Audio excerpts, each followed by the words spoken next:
अस्सलामुअलैकुम वरहमतुल्लाहि वबरकातुहू। हीलिंग हिजामा क्लिनिक से मैं डॉक्टर अस्मा महमूद हूँ और आज हम बात करेंगे कि कोकोनट ऑयल यानी कि नारियल का तेल अच्छा है या बुरा है। कुछ ही रोज़ पहले हार्वर्ड की प्रोफेसर कैरन माइकल्स जो हैं उन्होंने अपना बयान जारी किया था कि कोकोनट ऑयल जो है वो प्योर पॉइजन है यानी जहरीला मादा है और इसको हमें नहीं खाना चाहिए। और इसके पीछे उनकी लॉजिक ये थी कि चूँकि इसके अंदर सैचुरेटेड फ़ैट होता है इसलिए ये सेहत के लिए नुकसानदेह है। तो बेसिकली सबसे पहली बात तो ये है कि आपके खाने के अंदर जो है वो 4 किस्म के फ़ैट्स होते हैं। एक सैचुरेटेड फ़ैट, बेसिकली ये वो फ़ैट्स हैं जो रूम टेम्परेचर के ऊपर ठोस हालत में, सॉलिड हालत में पाए जाते हैं। कोकोनट ऑयल है, बटर या मक्खन है या घी है, ये सारे सैचुरेटेड फ़ैट्स हैं।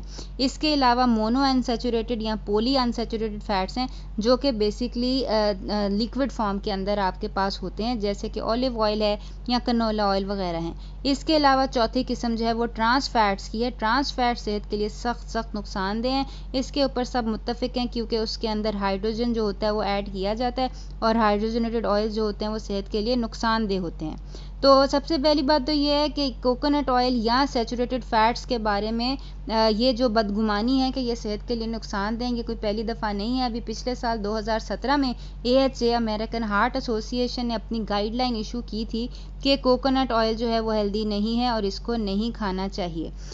ये क्यों ऐसे कहा जाता है, उसकी बेसिस जो है वो बेसिकली 1977 के अंदर होने वाली चंद एक रिसर्चेस थी जिनके अंदर सबसे पहले तो ये देखा गया कि सैचुरेटेड फ़ैट खाने से कोलेस्ट्रॉल ज़्यादा हो जाता है और फिर चंद एक रिसर्चेस की गई जिनसे देखा गया कि कोलेस्ट्रॉल खाने से कोलेस्ट्रॉल ज़्यादा होने से लोगों की हार्ट अटैक की डिजीज़, जो आपकी हार्ट डिजीज़ेज़ हैं वो बढ़ जाती हैं। चुनाचा चूँकि ये है कि सैचुरेटेड फ़ैट खाने से कोलेस्ट्रॉल बढ़ जाता है और कोलेस्ट्रॉल बढ़ने से हार्ट डिजीज़ बढ़ जाती है, तो लोगों ने ये समझ लिया कि सैचुरेटेड फ़ैट खाने से हार्ट डिजीज़ बढ़ती होगी। यानी इसका कोई डायरेक्ट एविडेंस नहीं है कि आपके सैचुरेटेड फ़ैट खाने से हार्ट डिजीज़ जो है वो बढ़ती हो। इनफैक्ट इसके ऊपर ये जो है ये मेटा एनालिसिस हुआ है कि ये एक कॉन्ट्राडिक्टरी एविडेंस है कि जिसके बारे में हमारे पास कोई सॉलिड रीजनिंग या रिसर्च नहीं थी और सिर्फ इस बेसिस के ऊपर कि इससे चूँकि ऐसे हुआ तो इससे ऐसे हो सकता है, तो ये कि डाइटरी गाइडलाइंस जो हैं वो दे दी गई। तो इसके अंदर 2-3 मसले हैं। एक तो ये कि कोलेस्ट्रॉल जो है वो तमाम का तमाम बुरा नहीं है। सिर्फ ऑक्सीडाइज्ड कोलेस्ट्रॉल जो होता है वो आपके हार्ट अटैक या ब्रेन डिजीज़ या हार्ट डिजीज़ को ज़्यादा करता है या आपको नुकसान पहुंचा सकता है। वरना बॉडी जो है वो रोज़ाना 3000 मिलीग्राम जो होता है कोलेस्ट्रॉल वो बनाती है। क्योंकि आपकी बॉडी को कोलेस्ट्रॉल की ज़रूरत होती है। आपके सारे सेल्स जो हैं वो कोलेस्ट्रॉल से यानी सैचुरेटेड फ़ैट से बने हुए हैं। आपके तमाम हार्मोन्स जो फीमेल हार्मोन्स हैं वो सैचुरेटेड फ़ैट से बने हुए हैं और इन सब को बनाने के लिए बहरहाल आपको कोलेस्ट्रॉल की ज़रूरत है। सिर्फ जो नुकसानदेह कोलेस्ट्रॉल है वो ऑक्सीडाइज्ड कोलेस्ट्रॉल है। इसके अलावा HDL और LDL, इनको 2 टाइप्स ऑफ कोलेस्ट्रॉल कहा जाता है, जबकि ये 2 टाइप्स ऑफ प्रोटीन है। बहरहाल HDL को अच्छा कोलेस्ट्रॉल समझा जाता है और LDL को बुरा कोलेस्ट्रॉल समझा जाता है। और HDL जो होता है अगर वो ज़्यादा होगा तो आपके हार्ट डिजीज़ जो है वो उसकी रेशो कम हो जाएगी और अगर LDL ज़्यादा होगा तो हार्ट डिजीज़ की रेशो ज़्यादा हो जाएगी। तो इसके अंदर भी ये है कि नॉर्मल पैनल जो अभी दिया जाता है लिपिड को चेक करने के लिए वो यही है, टोटल कोलेस्ट्रॉल। इसके अंदर ये नहीं देखा जाता कि ऑक्सीडाइज्ड कौन सा है और नॉन ऑक्सीडाइज्ड कौन सा है।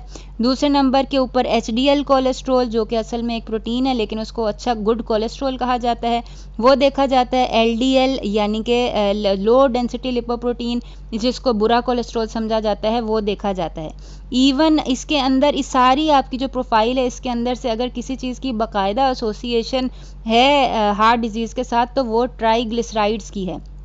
ट्राइग्लिसराइड्स जो हैं वो अगर ज़्यादा हों तो उनकी एसोसिएशन है हार्ट अटैक या डिजीज़ के साथ। टोटल कोलेस्ट्रॉल के अंदर जो एब्सोल्यूट जो चीज़ देखने वाली है वो ये है कि ऑक्सीडाइज्ड है या नॉन ऑक्सीडाइज्ड है और अगर आपका अच्छा या बुरा दोनों में से कोई भी कोलेस्ट्रॉल रेज्ड होगा तो आपका टोटल कोलेस्ट्रॉल तो रेज्ड ही होगा। तो यानी कि टोटल कोलेस्ट्रॉल के साथ ये देखना बहुत ज़रूरी है कि आपका जो HDL यानी कि अच्छा कोलेस्ट्रॉल अगर ज़्यादा है तो फिर तो टोटल कोलेस्ट्रॉल ज़्यादा होने का कोई नुकसान नहीं है। लेकिन अगर सिर्फ LDL जो है वो आपका ज़्यादा है तो फिर टोटल कोलेस्ट्रॉल ज़्यादा होने से आपको नुकसान हो सकता है, ख़ासतौर पे अगर आपका ट्राइग्लिसराइड्स जो हैं वो ज़्यादा हों। तो बेसिकली ये रिसर्च जो है ये की गई है कि आप अगर जो सैचुरेटेड फ़ैट जो है वो ले अगर आप सैचुरेटेड फैट जो है वो लेते हैं तो आपका जो बुरा वाला कोलेस्ट्रॉल है, जो स्मॉल एलडीएल है, वो चेंज होके लार्ज एलडीएल में चेंज हो जाता है। यानी कि स्मॉल एलडीएल जो कि हार्ट अटैक का बायस बनता है, ब्रेन डिजीज़ का बायस बनता है, वो चेंज होके आपका लार्ज एलडीएल यानी कि वो अच्छे वाला एलडीएल बन जाता है, जिसकी एसोसिएशन नहीं है हार्ट अटैक के साथ या ब्रेन डिजीज़ के साथ, सिर्फ इसलिए कि आपने सैचुरेटेड फैट लिया। और दूसरी तरफ अगर देखा जाए तो जो लो फैट डाइट है उसके साथ आपकी लिपोप्रोटीन ज़्यादा नहीं हो रही, यानी कि आपके एलडीएल बेहतर नहीं हो रहे हैं कि आपके एलडीएल जो हैं वो कम हो जाएं और आपके एचडीएल जो हैं वो ज़्यादा हो जाएं। इनफैक्ट जो आपका जो लो फैट डाइट्स हैं उनकी एसोसिएशन, और ख़ास तौर पे लो फैट और हाई कार्ब डाइट्स हैं, उनकी एसोसिएशन बहुत ज़्यादा है कि आपके जो हैं वो लिपिड एलडीएल जो होते हैं वो ज़्यादा हो जाते हैं। तो बेसिकली जो टेस्ट करवाने वाले हैं जिनसे पता चल सके कि आप इंक्रीज्ड आपका रिस्क है आपको हार्ट डिजीज़ का या ब्रेन डिजीज़ का या ओबेसिटी का, वो बेसिकली ये हैं। एक तो एलडीएल-पी या कोलेस्ट्रॉल पार्टिकल साइज़, कि आपको पता हो कि आपका एलडीएल कौन से वाला ज़्यादा है, आया स्मॉल एलडीएल जो कि बुरा है या लार्ज एलडीएल जो कि बुरा नहीं है, ठीक है ना। दूसरे नंबर के ऊपर एनएमआर टेस्ट है या ऑक्सीडाइज्ड कोलेस्ट्रॉल है। ऑक्सीडाइज्ड इवन कोई भी फैट होगा तो वो बुरा होगा। इवन ये ऑलिव ऑयल को अगर आप पकाते हैं, गर्म करते हैं, तो वो ऑक्सीडाइज हो जाता है, और जो कि बुरी बात है। इसी तरह कार्डियो आईक्यू है, यानी कि ये 4 टेस्ट ऐसे हैं कि जिनसे आप ये कह सकते हैं कि आपकी हार्ट डिजीज़ का रेशो बढ़ता है या नहीं बढ़ता है, और ये है कि ये करवाने चाहिए, और ये पाकिस्तान में नहीं होते हैं। बाकी रहेगी कोकोनट ऑयल, तो कोकोनट ऑयल के अंदर जो है वो 80% से 90% तक सैचुरेटेड फैट होता है। इसके अंदर कुछ बहुत अच्छे फैट्स होते हैं, जैसे लॉरिक एसिड है, कैप्रिक एसिड है, कैप्रिलिक एसिड है। ये तमाम के तमाम जो फैट्स हैं वो बहुत बहुत ज़्यादा फ़ायदेमंद हैं बहुत सारी ब्रेन डिजीज़ के अंदर। जैसे कि आप देख सकते हैं डॉक्टर मैरी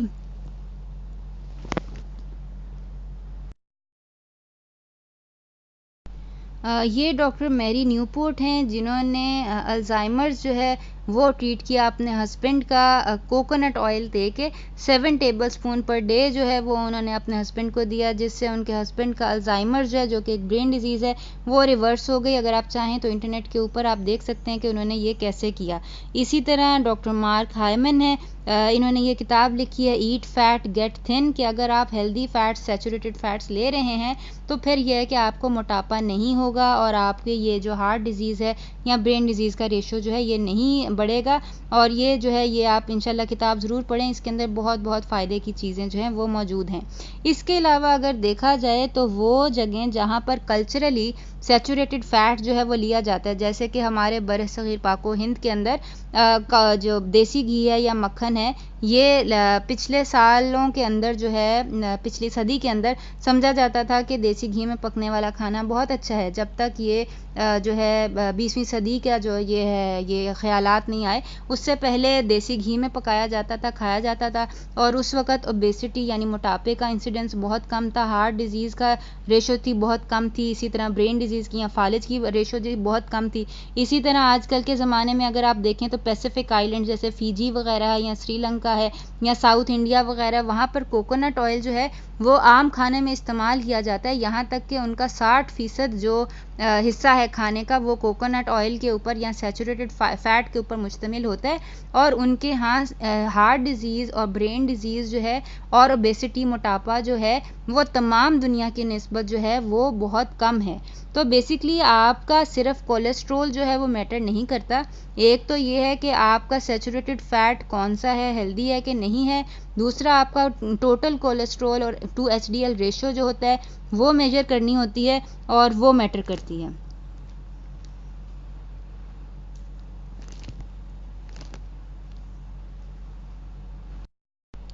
कल्चरल एविडेंस के अलावा जो है ये आप देख सकते हैं कोकोनट ऑयल के ऊपर बजाते खुद ये रिसर्च की गई है, और ये देखा गया कि कोकोनट ऑयल जो एक्स्ट्रा वर्जिन होती है, जब वो डाइट में ज़्यादा इंक्रीज़ होता है तो वो एचडीएल कोलेस्ट्रॉल यानी कि जो अच्छा कोलेस्ट्रॉल है उसको बढ़ाता है। यानी वो लोग जो कहते हैं ना कि कोलेस्ट्रॉल बढ़ जाता है, उनके लिए बहुत ज़रूरी है कि वो ये देखें कि एक तो ये कि कौन सा एचडीएल कोलेस्ट्रॉल है कि एलडीएल कोलेस्ट्रॉल है।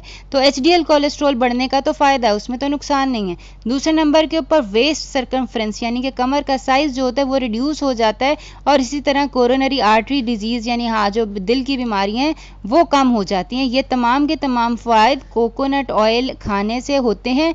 ना सिर्फ उन पुरानी जो हैं सोसाइटीज़ जैसे फिजी आइलैंड्स हैं, पैसिफिक आइलैंड्स हैं, श्रीलंका है, साउथ इंडिया है और पाकिस्तान है या इंडिया है जहाँ पे देसी घी यूज़ होता है, सैचुरेटेड फैट यूज़ होता है, वहाँ पे ये तमाम फ़वाइद जो हैं ये देखे गए हैं और ये इसके ऊपर रिसर्चेस भी हो चुकी हुई हैं। इसके अलावा जो चीज़ जो समझने वाली है वो ये है कि लो कोलेस्ट्रॉल जो होता है उसकी एसोसिएशन अलबत्ता इसके स्ट्रोक के साथ या हार्ट डिजीज़ के साथ बहुत बड़ी है। यानी कि अगर आपका कोलेस्ट्रॉल ज़रूरत से कम है तो आपको स्ट्रोक यानी कि फालिज भी हो सकता है, आपको हार्ट डिजीज़ भी हो सकती है। और यही रिसर्च है, इसके अंदर ये देखा गया कि हाई कोलेस्ट्रॉल जो है वो it is not a risk factor, उसके साथ कोई एसोसिएशन नहीं है आपके हार्ट डिजीज़ की या स्ट्रोक की। तो बेसिकली जो एसोसिएशन है आपकी हार्ट डिजीज़ की वो एसोसिएशन है सिस्टेमिक इन्फ्लेमेशन से, कि इन्फ्लेमेशन जिस चीज़ से ज़्यादा होती है वो चीज़ जो होती है वो आपके हार्ट डिजीज़ यानी दिल की बीमारियां और फालिज वगैरह जो हैं या मोटापा जो है वो ज़्यादा करती हैं। और उसके अंदर सरे फहरिस्त जो हैं वो आपके कॉर्न ऑयल्स हैं या हाइड्रोजनेटेड ऑयल्स हैं, जो बनास्पति घी हैं, डालडे वगैरह हैं, जो कि बेसिकली केमिकली उनको रिफ़ाइन किया जाता है। तो ये और फिर दूसरे नंबर के ऊपर ये जो AHA से जो आपकी बयानात हैं ये फंडेड बेसिकली कनोला ऑयल और इन कंपनीज से फंडेड हैं। और बेसिकली जो फंडेड हों ऐसी कंपनी से बयानात, जाहिर सी बात है उसके अंदर उनका बेनिफिट ऑफ इंटरेस्ट होता है। बाकी क्या आपकी सेहत के लिए मुफीद है कि नहीं है, तो इसके बारे में जो डाइटरी गाइडलाइंस हैं वो भी यही कहती है कि आपकी डाइट के अंदर सैचुरेटेड फैट होना बहुत ज़रूरी है। और उसकी बड़ी वजह यह है कि आपके सारे हार्मोन्स जो होते हैं वो कोलेस्ट्रॉल से या सैचुरेटेड फैट से बनते हैं।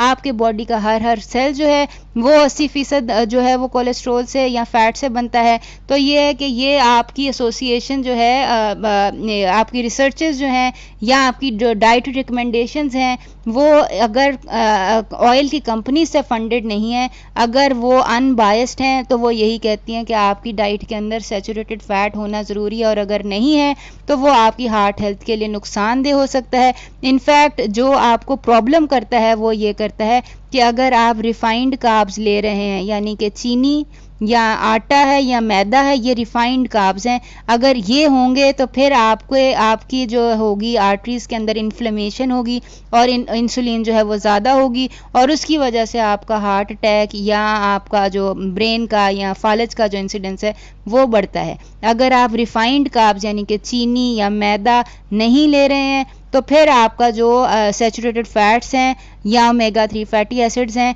वो ना सिर्फ ये कि नुकसानदेह नहीं है बल्कि बहुत ज़्यादा फ़ायदेमंद हैं। तो इस तरह के मज़ीद सवालात के लिए आप हमारा फेसबुक पेज जो है वो विज़िट कर सकते हैं। इन तमाम के लिंक्स जो हैं वो डिस्क्रिप्शन बॉक्स में आपको मिल जाएंगे।